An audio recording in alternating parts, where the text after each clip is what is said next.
Sort of debacle हुआ है छोटा सा जो चुनाव में, छोटा इसलिए कह रहा हूँ कि सरकार तो बनी गई, उससे वापस खींचना है पार्टी को। अच्छा, और आपको राहुल गांधी की आप आजकल जो पॉलिटिक्स चल रही है सिंध में, मतलब छापामार पॉलिटिक्स जो चल रही है, guerrilla warfare, shoot and scoot, उसका जवाब आपको देना है। और वो जवाब आप, वो रोज कोई मुद्दा खड़ा होगा और आपको रोज उसकी काट करनी है। तो ऐसा कोई स्ट्रीट स्मार्ट भी आदमी होना चाहिए। बाकी आप बेहतर बताएंगे। मतलब राहुल गांधी को आप स्ट्रीट स्मार्ट मान नहीं, अब जो भी है उनकी उनकी रणनीति जैसी भी है। चाहिए। नहीं, देखिए अभी जितने लोगों की बात हो रही है और जितनी ऊपर नाम चल रहे हैं या स्क्रीन पर जो नाम चल रहे हैं, अभी एक बैठक की चर्चा आपने दिल्ली की एक बैठक अभी संघ मुख्यालय में हुई है 2-3 दिनों पहले, जिसमें भी अरुण कुमार जी थे और देवेंद्र फडणवीस को उसमें बुलाया गया था और उसमें महाराष्ट्र की राजनीति पर तमाम बातें हुई। ठीक है, उनसे ये भी पूछा गया अजीत पवार को लेने की क्या मजबूरी थी, उन्होंने अपनी सफाई पेश की। क्या जल्दी पूछ लिया लेकिन जो भी हो बहुत जल्दी। तो ये सारी चीजों जब को हारते हैं मैच में, जब हारते हैं तभी कैप्टन के निर्णय पर सवाल उठाया जाता है। तो मुझे ये लगता है कि जिस प्रकार से महाराष्ट्र में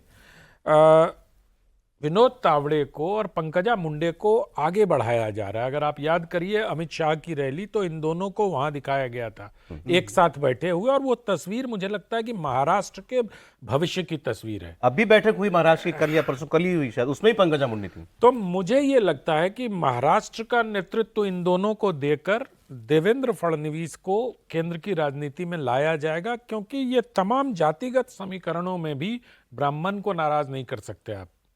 एक पेंच ये भी फंसेगा कि अभी नड्डा जी ब्राह्मण है, भाई ओबीसी तो प्रधानमंत्री स्वयं है। हाँ, उनसे बड़ा ओबीसी कौन है?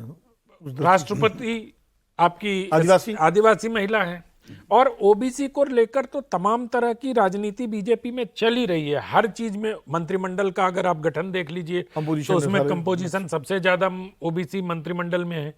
तो मुझे लगता है कि जो अच्छा, यूपी में सिर्फ पिछड़े ही खिसके हो नहीं है, एक आशंका यह है कि ब्राह्मण भी थोड़े खिसके हैं कुछ जगह पे, है ना, कुछ जगहों पे, जैसे उधर श्रावस्ती वगैरह का जो इलाका है, तो बलिया में देखो, देवरिया देखो 10,000 से जीते वो। तो मुझे लगता है कि इस प्रकार के ब्राह्मण कितना है, देखो ब्राह्मण कितना है ये इंपॉर्टेंट नहीं है। आपको मिर्जापुर का वो यासीन याद है ना, जो पंकज त्रिपाठी बोलता है कि वो असंसदीय शब्द है, सी है, ये महत्वपूर्ण नहीं है, वो मेरा बेटा है, ये महत्वपूर्ण है ना। ब्राह्मण कितना है ये महत्वपूर्ण नहीं है, ब्राह्मण कितना प्रभावशाली है ये महत्वपूर्ण। नहीं, उत्तर प्रदेश संख्या की दृष्टि से भी 12% है भाई। हाँ, मतलब उत्तर प्रदेश कोई इतना नंबर, और उत्तर प्रदेश को बीजेपी अफोर्ड नहीं कर सकती छोड़ना, खिसकना। हाँ, क्योंकि अभी जो झटका अगर लगा, आप मानोगे अगर बीजेपी पिछला ही प्रदर्शन दोहरा लेती तो इस सरकार की तस्वीर कुछ और होती। 20 सीट अगर और बीजेपी को मिल जाती तो 60 हो जाते, फिर तो कुछ दिक्कत ही नहीं होती ना।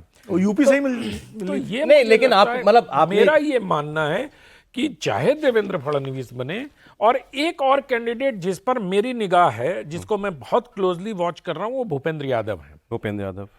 भूपेंद्र यादव जी के साथ एक तो संगठन के व्यक्ति हैं, प्रधानमंत्री और गृह मंत्री दोनों के विश्वास पात्र हैं, और संगठन का इतना लंबा अनुभव है, चाहे ड्राफ्टिंग हो, चाहे कार्यकर्ताओं से मिलने का हो, और उनका ट्रैक रिकॉर्ड भी अच्छा है।